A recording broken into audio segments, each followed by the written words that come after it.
BVM खबर 24 के सभी दर्शकों का हार्दिक स्वागत है, अभिनंदन है। नमस्कार, मैं JB शर्मा।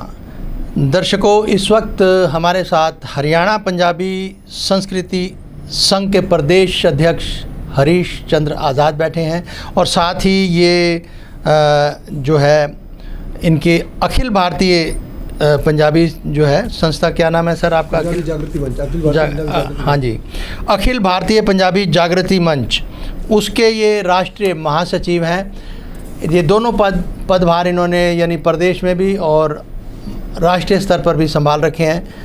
अब मैं इनसे जानना चाहूँगा, इनके समय समय पर हमारे पास प्रेस रिलीज़ आती रहती हैं और इन के आधार पर कुछ सवाल मैं इनसे जानना चाहूँगा।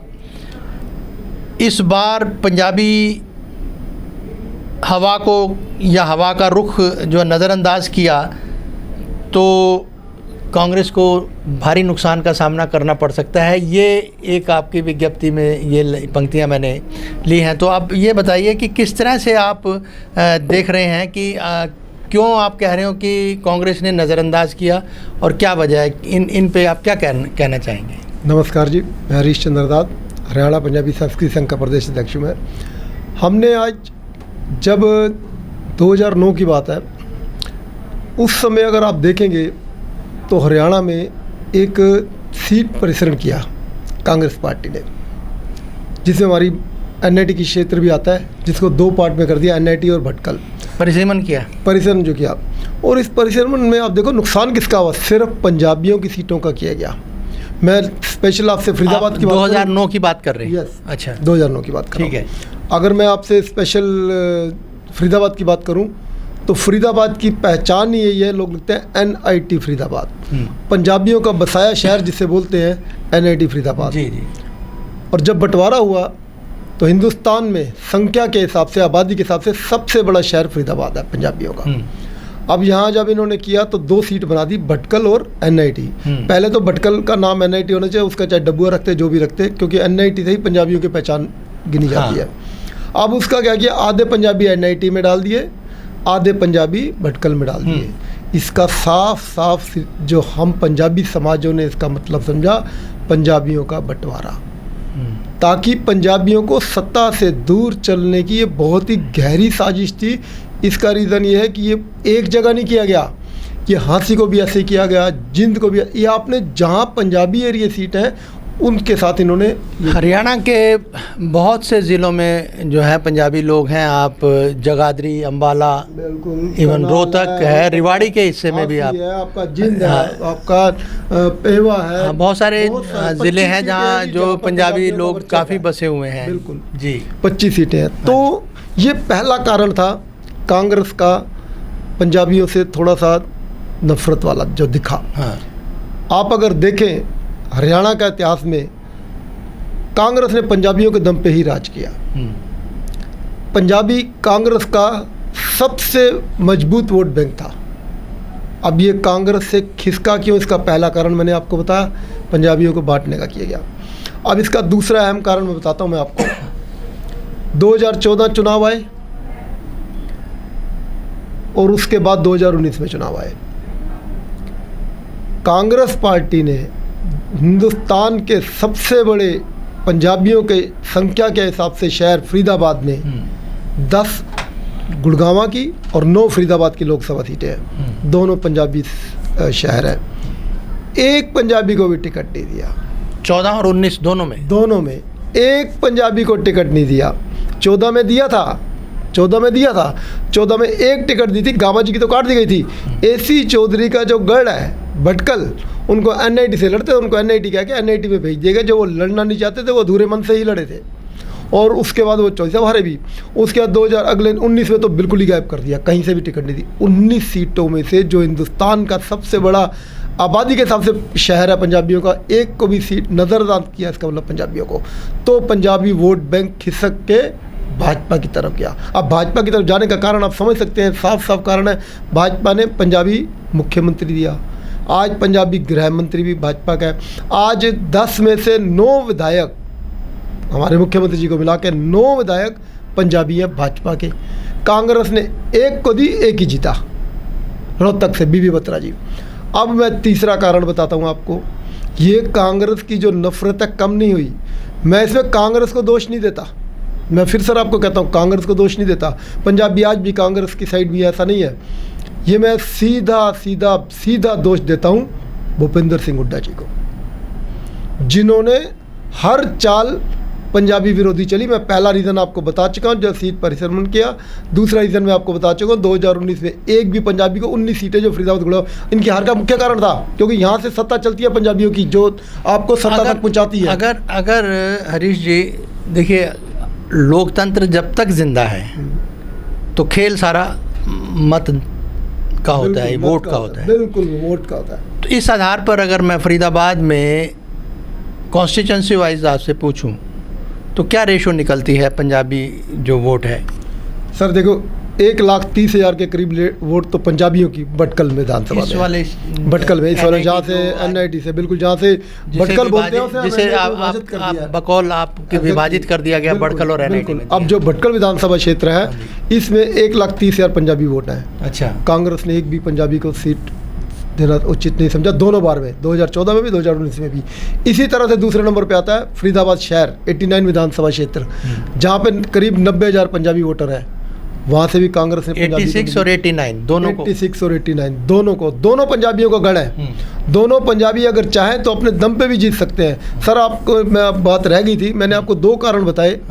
जो एक परिसीमन बता रहे थे आप। एक परिसीमन बताया, एक पंजाबियों को टिकट ही नहीं दी 19 सीटों में से जी। अब तीसरा कारण, और तीनों कारण भूपेंद्र जी हुड्डा जी के हुए हैं। तीसरा कारण देखिए आप, मतलब साफ आपको खुशबू आ जाएगी पंजाबी विरोधी कांग्रेस से। अभी कांग्रेस ने प्रदेश अध्यक्ष बनाए, उसके साथ 5 कार्यकारिणी अध्यक्ष बनाए, एक भी पंजाबी नहीं है उसमें। अब आपका इशारा उदय भान जी तो प्रदेश अध्यक्ष हैं। हाँ। उनके साथ 5 कार्यकारिणी अध्यक्ष बनाए। हाँ। उसमें गुर्जर समुदाय से भी है, उसमें जाट समुदाय से भी है, उसमें बहुजन समुदाय से भी है, पंजाबी समुदाय को यहाँ फिर अनदेखी की गई। इसका मतलब साफ है कि भूपेंद्र हुड्डा जी, कांग्रेस उनके सारे, भूपेंद्र हुड्डा जी के सारे पंजाबियों के बगैर सत्ता हासिल करना चाहते हैं। और किसी भी हरियाणा में किसी भी राजनीति के लिए सत्ता की चाबी सिवाय पंजाबियों के नहीं खुल सकती। अब मैं आपको एक और चीज़ बताता हूँ जी, आज कांग्रेस को, जैसे मैंने आपको बताया कि नेहरू जी ने बसाया फरीदाबाद को जी, लोग नेहरू जी को प्यार करते हैं। लोग कांग्रेस के कुछ नीतियों से तो विरोध कर सकते हैं, लेकिन लोग कांग्रेस की ओर थे तो इसका मतलब किसी वजह से गए हैं। आज भी कांग्रेस अगर चाहे उन पंजाबी वोटर को अपने पास ला सकती है। उसका मैं बताता हूँ आपको कि कैसे ला सकते हैं। आज प्रदेश में कांग्रेस की हवा है, इसमें कोई दोहराई नहीं है। आज प्रदेश में कांग्रेस की हवा है, लेकिन अगर इस हवा में पंजाबियों की हवा और उनका रुख नहीं समझा कांग्रेस ने, तो वो हाथ में आई जो जीत है ना, वो एक रेत है और रेत की तरह फिसल जाएगी कांग्रेस से। इससे ज़्यादा मैं कोई हिंट नहीं दे सकता कांग्रेस पार्टी को। देखिए दर्शकों, बात समाज में जातिगत राजनीति की जब हम बात करते हैं तो विभाजित नज़र आता है समाज।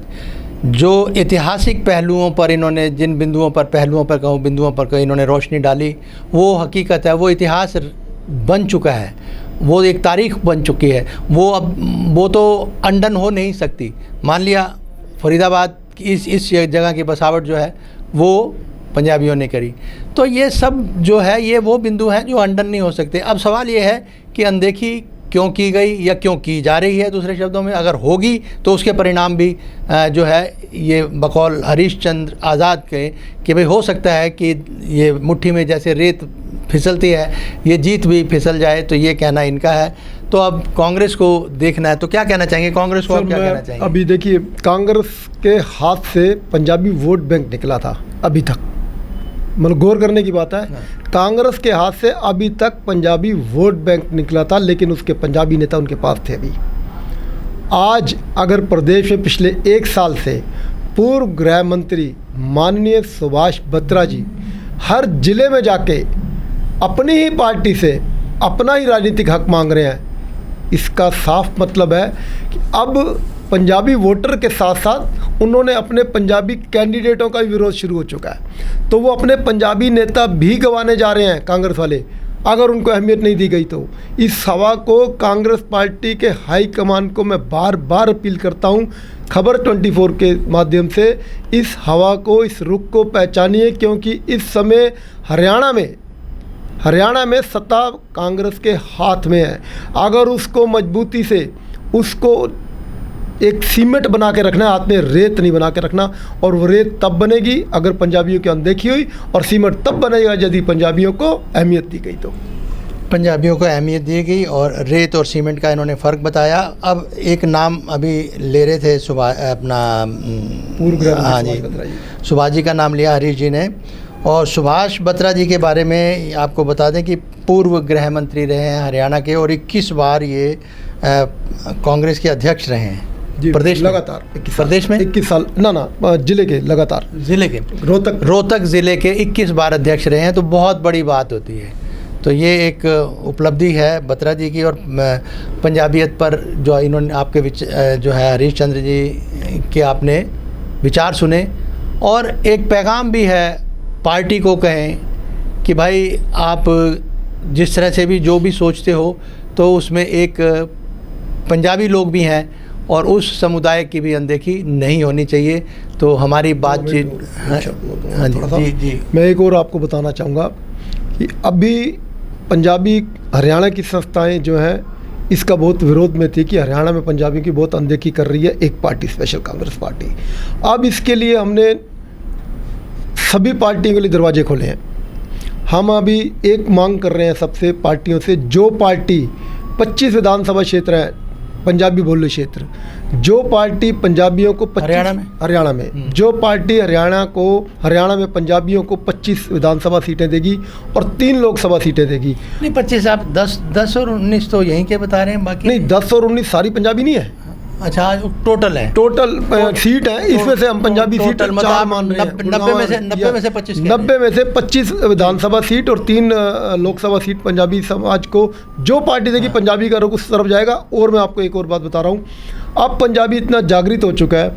हम अभी तक अलग अलग संस्थाएं काम कर रही थी प्रदेश में, अब हम एक अखिल भारतीय पंजाबी फेडरेशन का गठन करने जा रहे हैं 17 सितंबर को फरीदाबाद चिमनी भाई धर्मशाला में। इसका एक प्रथम मीटिंग है जिसमें करीब 50 पंजाबी संस्थाओं के पदाधिकारी हिस्सा लेंगे, और वहाँ बैठ के हम अपनी पंजाबी राजनीतिक रुख का निर्णय लेंगे कि हमें किस ओर जाना है। और हमें किसी पार्टी से कोई परहेज नहीं है, हमारा तो है हमारी पंजाबियत के लिए, जो पंजाबियत को अहमियत देगी, राजनीतिक हक देगी, हम उसके साथ देंगे। आज भाजपा की ओर पंजाबी रुख ज़्यादा है, क्योंकि पंजाबी ने हमें मुख्यमंत्री भाजपा ने दिया, गृह मंत्री दिया। अगर बाकी पार्टियां भी इस तरह की कोई घोषणाएं कहती हैं तो पंजाबी अपना हर तरफ से वोट हर पार्टी के लिए खुला रखेंगे। तो दर्शकों, ये आपने विचार सुने हरीश चंद्र जी के, क्योंकि इनका बहुत लंबे समय से मैं देख रहा हूँ कि इन पंजाबियत के लिए कह लूँ या पंजाबी संस्थाओं के लिए इनका दखल रहा है और ये कार्यरत रहे हैं हमेशा। और जैसा मैंने पहले शुरुआत में कहा कि मुलाकात तो लंबी है, लेकिन इतनी खुल के बातचीत हुई नहीं। जैसे बेटी बचाओ बेटी पढ़ाओ के भी हमने आपको पहले एपिसोड में दिखाया कि किस तरह से इन्होंने बुनियाद रखी, और ये पंजाबियत के ऊपर इन्होंने बोला कि पंजाबी अगर समुदाय की, कम्युनिटी की अनदेखी हुई तो उसके जो परिणाम है वो शायद कांग्रेस के हक में ना जाए या उनके हक में नहीं जाएंगे जो अनदेखी करेंगे, जो भी राजनीतिक पार्टी होगी।